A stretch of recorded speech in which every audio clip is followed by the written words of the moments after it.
staunch advocate for health equity. She has led a number of really important efforts across the country and has really been incredibly impactful. She's been a registered nurse for, I think it must be a typo, 40 years, and is currently serving as the director of the multi-center AIDS cohort study and the women's study of interagency on HIV at Albert Einstein College of Medicine. She, on top of all the work that she does, she's been this incredible volunteer. This is her second tour of duty on the board of directors of the American Diabetes Association. She served on the ADA African American Committee. She was on the National Diabetes Education Program as part of NIH, and then really a very prestigious role being a council member on the National Institute of Diabetes and Digestive and Kidney Disease Council, where she advocated once again for people living with diabetes. It is my great pleasure to welcome to the stage our 2023 President of Healthcare and Education, Janet Brown Friday.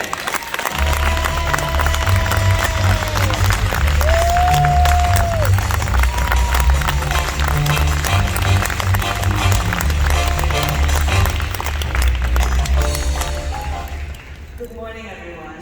First of all, I'm very excited to be here, and I am so excited to see so many people in the audience in person. It's so nice to see you all here. So let us begin.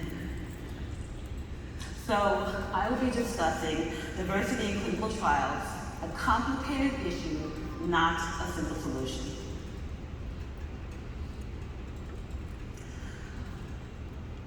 So everyone has a beginning, and this is mine. I attribute most of the successes in my life to my parents, Jocelyn and Ethelyn Brown.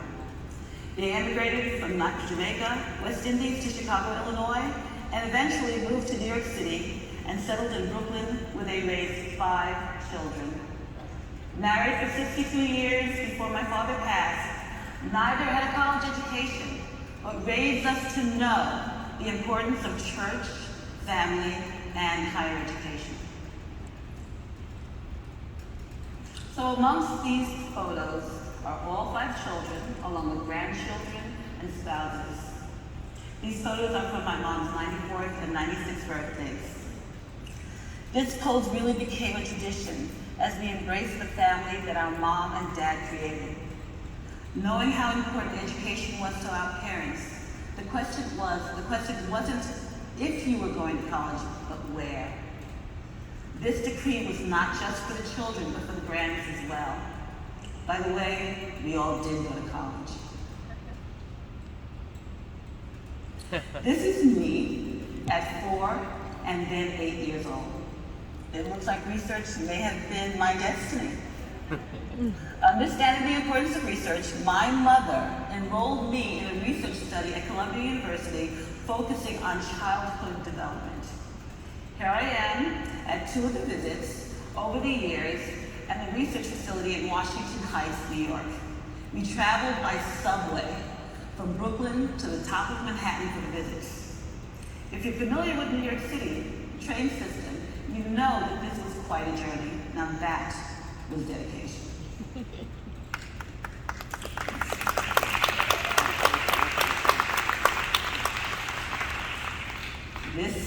So education was a continual theme in my family. This is my father's older sister, Una Mae Ricketts. My Aunt Una is seen here bedside at Cook County Hospital in Chicago. After emigrating to the United States from Jamaica, West Indies with her husband, she pursued and obtained her LPN in Illinois and continued to pursue a bachelor's degree into her 70s. She unfortunately passed at age 81 from leukemia, but left her mark on me and my career choice, along with my older sister, Patricia Hines, who was a retired RN. They paved the road for me. All right. As you can see, I did take that road. In June 1982, I received my Bachelor's of Science degree in nursing from Hunter College in New York. I now understood the mystique that drove my sister Pat and Aunt Una to continue their pursuit of higher education. And here I am working the overnight shift in the cardiothoracic unit at New York Cornell Medical Center. I know you're doing the math in your heads. How can someone only 35 and work as an RN in the 1980s? Just making sure you're paying attention, okay? Well, like Aunt Una, I knew there was more to be learned and was fortunate to work with other nurses who encouraged me to continue my pursuit for higher education. In addition to formulating my skills in bedside nursing, I also began learning management skills as the assistant head nurse for the night shifts. Sorry, no pictures here, just a chronology. While I enjoyed working at the bedside, I knew there was more to come. I wanted to also experience working in the community and took a roundabout route. In 1990, I left acute care and began working as a manager at a skilled nursing facility. That same year, I applied to graduate school and found my niche. I became the first graduate of the newly established dual degree Masters of Nursing and Masters in Public Health program at Hunter College in New York City.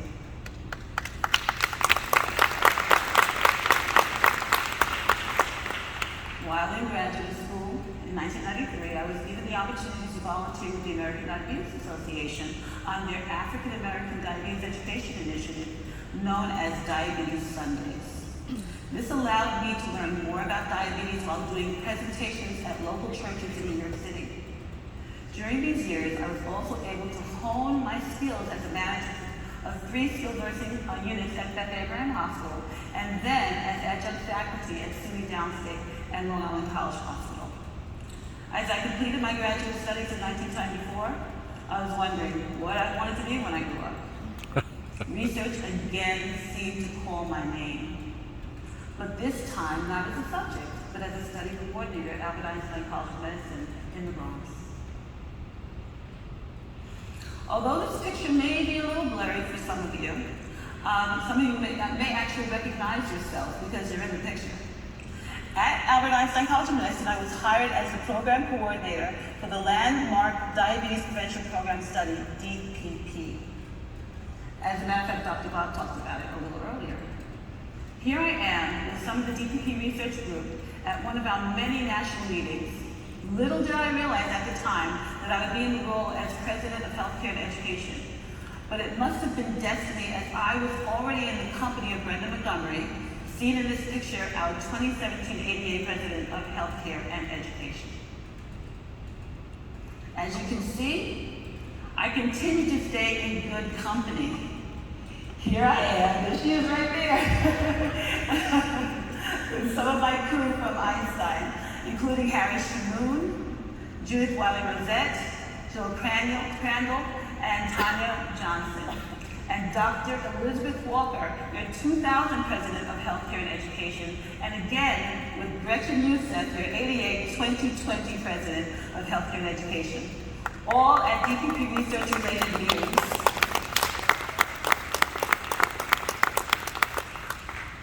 Gretchen and I both served as program coordinators along with Brenda Montgomery at our institutions with Dr. Walker as our behavioral scientist for Einstein site.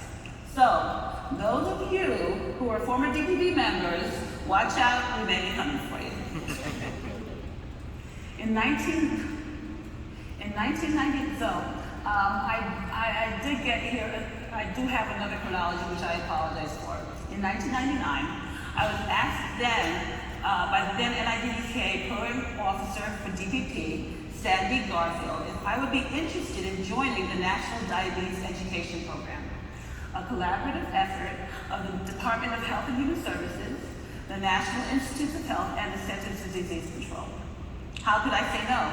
The words diabetes and education spoke to me. My PI at the time, or principal investigator at the time, Dr. Harry Shamoon, gave me the green light. Based on my performance with NDEP and Sandy again, I was asked to join the NIDDK Advisory Council. I'm really not sure how I kept the job at Einstein, but I guess I was able to juggle my responsibilities successfully at DPP, now DPPOS, by the way, which is still running in my absence. After completing my obligation at DEP in 2013, I kept a low profile. But they caught up with me anyway. In 2016, I was encouraged to apply for a position on the National Board of the American Diabetes Association. This commitment ended in 2019. Are you seeing me here? I'm just minding my business as a good, God-fearing citizen, and they keep coming for me. Well, after taking 2 years off to focus on my son and his journey through high school to college, I was asked to return and apply to the ADA board, this time as president-elect and now president of healthcare and education. And so here I am, and quite humbled and honored to be in this position. All right.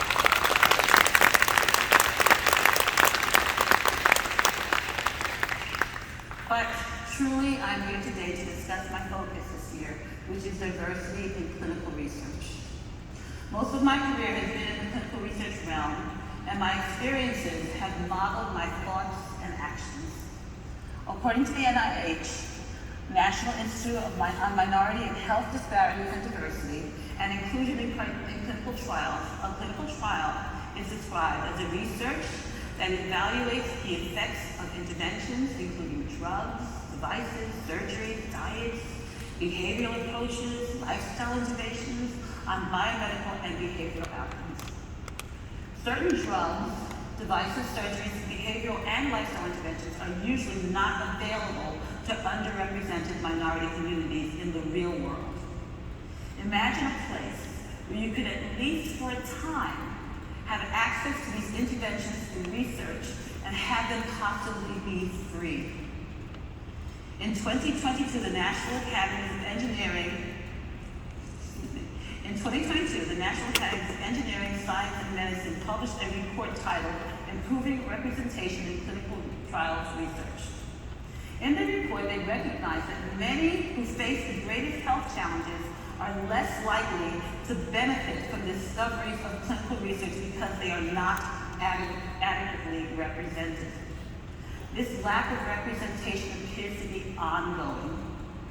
In a Lancet article by Gray and company, we learned additionally that 53 drugs approved in 2020 by the FDA were tested with trials in which 75% of the participants were white, even though minority and racial ethnic groups comprise 40% of the population.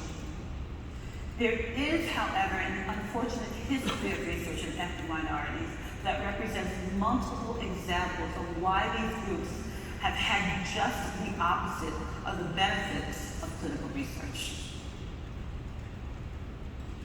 An article written by Brittany Villegas for Endometrix tells the story of Anarcha Westcott. In the 1840s, Dr. Marion Sims, deemed the father of gynecology, performed experimental gynecological studies on female slaves without the use of anesthesia. One of these women identified as Anarcha Westcott, a female black slave. During childbirth, she developed a vaginal tear, which made her useless to her owner. Multiple surgical procedures were performed on Anarcha, and others without the benefit of anesthesia. Valleda quotes Dr. Deirdre Cooper Owens, who wrote that black women's bodies were described as medical superbodies that can withstand pain. As a slave, Anarcha Westcott had no rights and more than likely could not refuse. Many of you may have heard of Henrietta Lacks and the HeLa cell. In an editorial from Nature in 2020, the story of Mrs. Lacks discusses her untimely death due to an aggressive cervical cancer at the age of 31. In addition to the tragic death of this young woman, another travesty occurred. Samples of her cancer cells that were originally taken for diagnosis and treatment were handed off to a researcher without her consent. According to the article, the cells that were taken from Henrietta Lacks were found to have the extraordinary ability to survive and reduced, making them somewhat immortal. The unconsented use of HeLa cells continued for several decades and attributed to discoveries in the fields of cancer, immunology, infectious disease, and most recently, the COVID-19 vaccine. A Nature article from 2013 reported that researchers over the years boldly published Mrs. Lack's name and genetic information still without the consent of her family.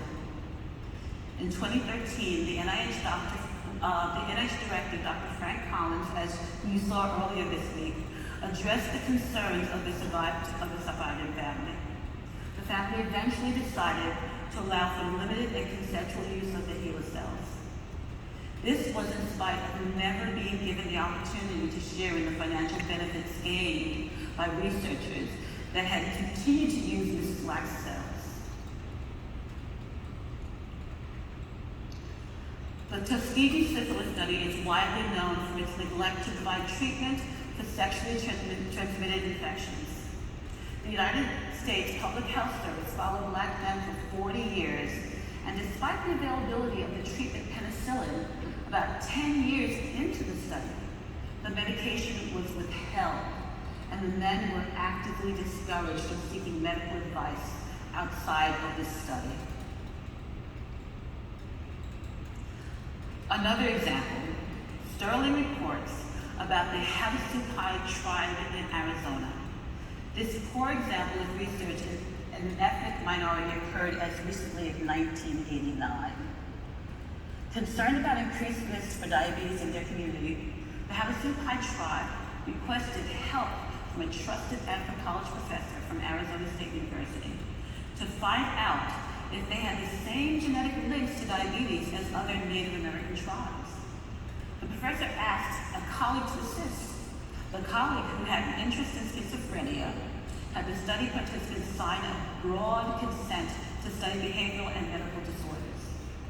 The blood samples collected found no genetic link to diabetes, as had been seen in other tribes. However, without obtaining additional consent, the specimens were further used for the studies on schizophrenia, inbreeding, alcoholism, and more.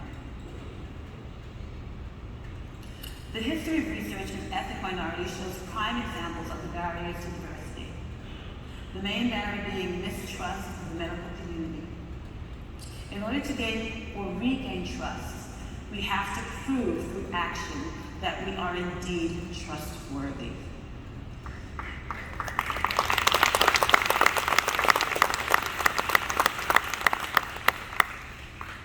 In the article titled Diversity in Clinical Trials, an Opportunity and Imperative for Community Engagement, Gray, in addition to the issues of trust, also identifies access and availability to clinical trials as a barrier. Researchers must work to make sure diverse populations are well informed about the opportunity to be part of a research that could be beneficial. The barrier of eligibility is also extremely important. The researcher should review eligibility criteria that may actually exclude some diverse populations. There may also be enrollment practices that exclude some ethnic groups. Where one conducts recruitment will impact the population recruited. Researchers must go into the communities that are diverse and speak directly to the population about their research. They must use plain language and avoid medical jargon. They must hire and train staff that reflects the community they are attempting to recruit. Now I add this one to the list. Recognition of cultural differences as a barrier, or actually I got it from Nicole, my sister. Anyway, researchers should acknowledge and become familiar with the norms that are culturally based. Beginning with acknowledgement may be the first step to building trust. The importance of diversity in clinical research is supported by our federal agencies that dictate health policy. Dawn Corbett, in October 2020, conducted a virtual seminar titled Including Diverse Populations in NIH-Funded Research. The seminar discusses the NIH policy on diversity. It points out that women and minorities are to be included in all clinical research unless there is a compelling rationale for exclusion. Phase 3 clinical trials are to be designed to allow the analysis of sex or gender and race and ethnicity. In addition, results of these analyses are to be reported in clinicaltrials.gov. They support outreach efforts that support the recruitment and retainment of women, minorities, and risk subpopulations. Taken from the FDA consumer webpage, this demonstrates that inclusion of people of different racial and ethnic minorities in clinical research can also guide medication choice and dosing, as in the FDA mandate to consider age, sex, and pregnancy status. The FDA recognizes that ensuring people from diverse backgrounds join clinical trials is key to advancing health equity. Participants in clinical trials should represent the patients that will use the medical product. One size does not fit all when it comes to medications or devices or anything else that was studied in clinical research. So taken from the ADA website, the American Diabetes Association helps to address the needs for diversity in care and research throughout its Health Equity Now campaign. The campaign points out that inequity systematically harms people of color, and that the COVID-19 pandemic and glaring examples of racial injustices are casting a bright light on an old problem in America. I really must say that again. The COVID pandemic casts a bright light on an old problem in America. Health inequity is obvious and widespread. It contributes to worse outcomes and higher rates for diabetes and many other diseases, and it undermines the well-being of our most underserved communities. These are simple concepts, but if not stated and recognized, can and will be forgotten.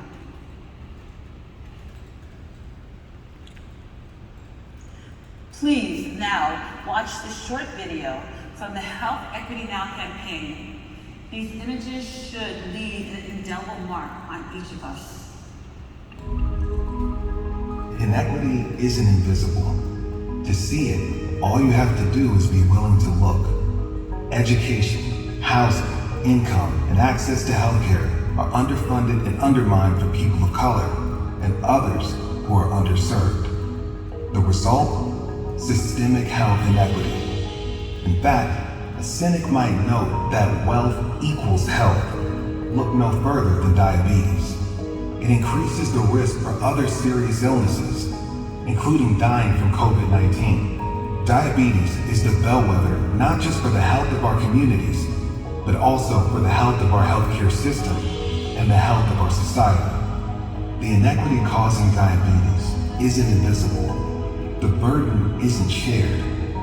From those who are most likely to live with diabetes to those most likely to suffer complications and the Americans most likely to die from it. Confronting the reality of diabetes is confronting the reality of health inequity in America. Inaction is no longer an option. Health equity is a right, not a privilege, no matter your race, income, zip code, age, or gender. It's time to demand health equity now.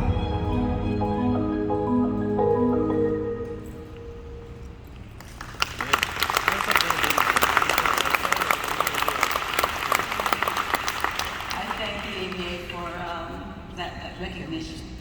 And so now, as we said, health equity now, how do we overcome these barriers? Clearly, the question is, how do we overcome the barriers, as I said? We have first to admit to the atrocities and unfair practices that have created the barriers. We should be working with the community and forming community advisory boards at the onset of our projects. These groups can enlighten the investigators to the needs in their community and advocate for participation in your study. In addition to training on humility and implicit bias, we must remember to learn the cultural norms of the population you are attempting to recruit.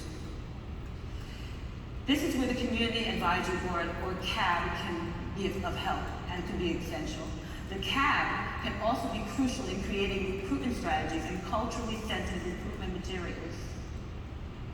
Utilization of multimedia platforms will give you the best bang for your buck, reaching larger groups, and always remember that the retention of the cohort, it begins at recruitment.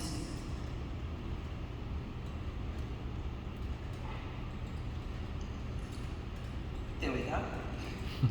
Some additional things to consider are, being part of a study should not add financial burden to the study participant. For example, if transportation is an issue, use the study resources to provide CADs or immediate reimbursements for travel.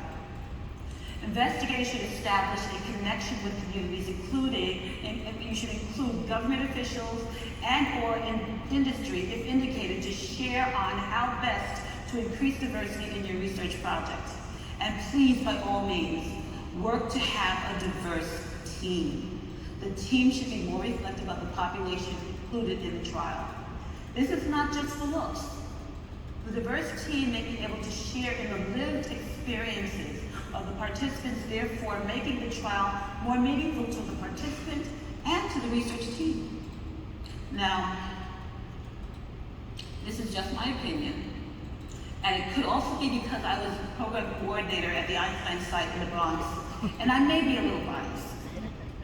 The Diabetes Prevention Program is designed to answer the question, does lifestyle or treatment with metformin prevent or delay the onset of diabetes or type 2 diabetes? The positive result is important, but just a part of the success. From the beginning, this multi-center national trial sponsored by the NIDDK sought to enroll approximately half of the participants from a racial or ethnic minorities, and did.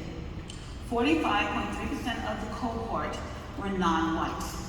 At the Bronx site, we truly embraced the diverse team as well. Now, the Bronx site took a diverse team to another level.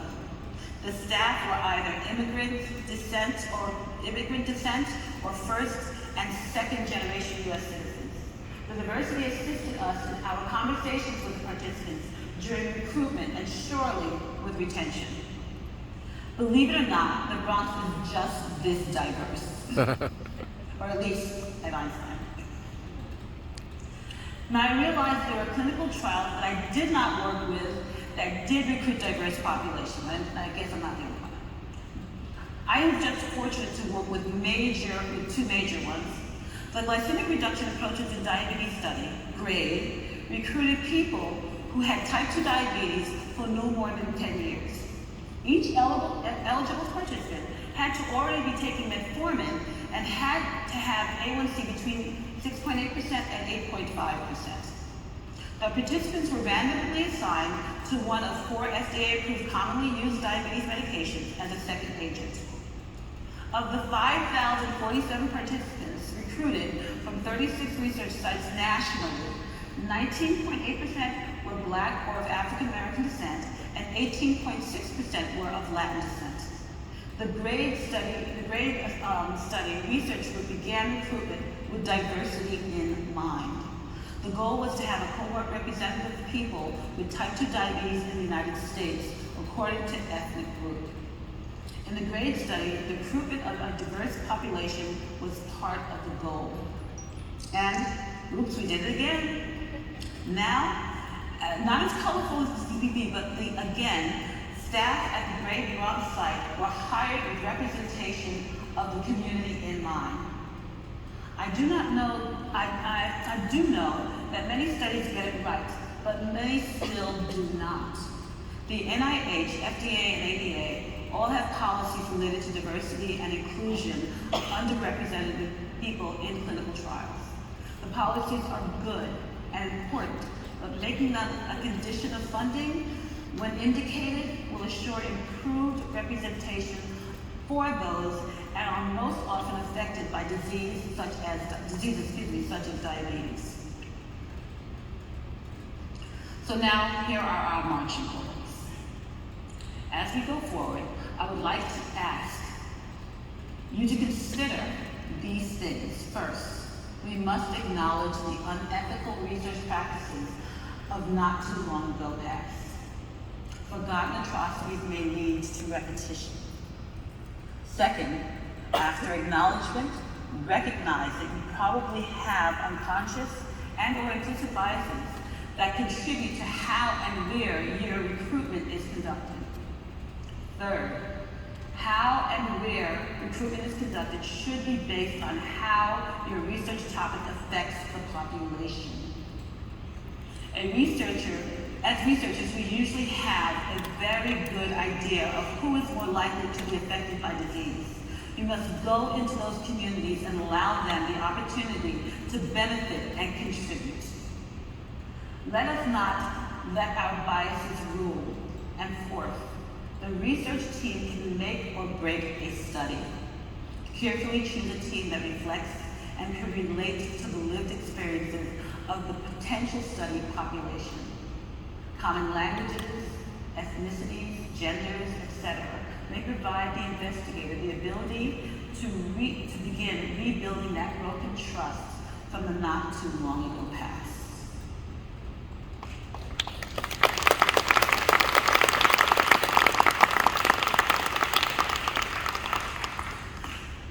I have many people to thank for my successes. As I said before, first my parents, Jocelyn and Ethelene Brown.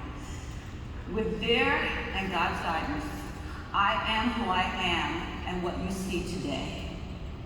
I would like to also thank my husband and son for their understanding and patience as I left home time and time again for meetings after meeting. My husband is sitting right down front here actually, in a video.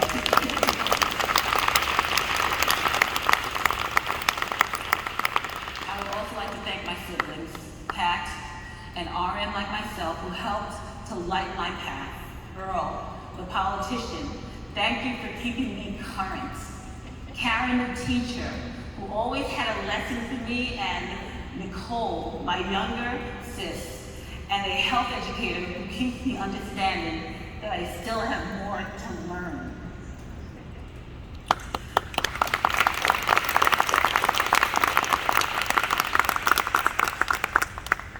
Your support and guidance have always been and continue to be immeasurable. I truly have the best family in the world. I have to add one more person.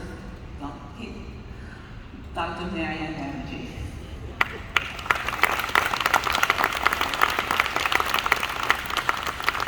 I've never worked with Marianne, believe it or not, but she has just become a part of our family. And so I have to thank her also for much of her support.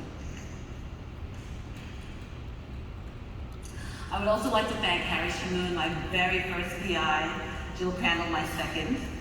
Thank you for trusting that I could walk and chew gum at the same time. Your support was like that of my family, immeasurable. My very first interviews at Albert Einstein College of Medicine were with Elizabeth Walker and Joel Zonshine. You had no idea who I was and saw my potential anyway. To my DPP and grade team members, thank you for holding down the fort when I was away, and thank you for helping to make this work so much fun. I would also like to thank my current team from the Max Wise Combined Cohort Study. I don't know how I did it, but I lucked out and got another great team to work with. Thanks for giving me the space to continue my passion for the diabetes community. I would also like to thank my current and former fellow my former and fellow National ADA board members. I have learned and continue to learn so much from each of you. You saw my beginning, now see my present and my future. My husband, Clement Friday Jr., the guy in the tux, and my son, Van Jefferson Friday, a football player who's now at school right now at Stonehill College. They continue to bring me joy. And I also want to thank you, the audience, for listening to me and for giving me the opportunity to bring my story to you.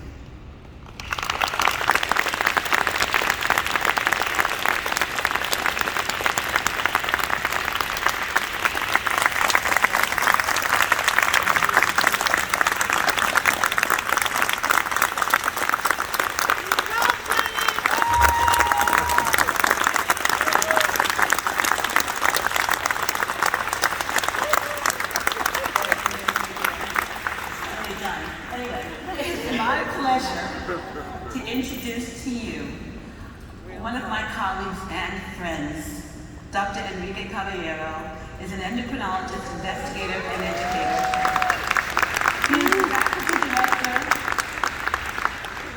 He is the faculty director of International Innovation